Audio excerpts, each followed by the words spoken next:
2021 চনত মহাঅষ্টমীত ব্ৰহ্মপুত্ৰ স্থান অৱসৰ ৰাইজ সকলো ৰাইজ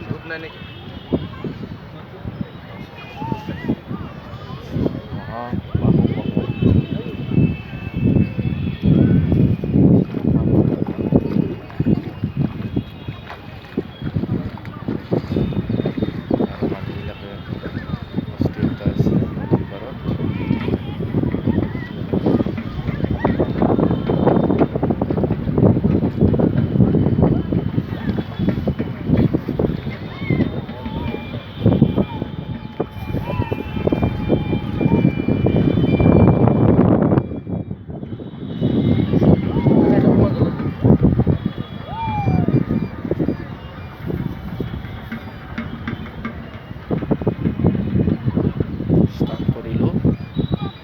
ব্ৰহ্মপুত্ৰত মহাঅষ্টমীত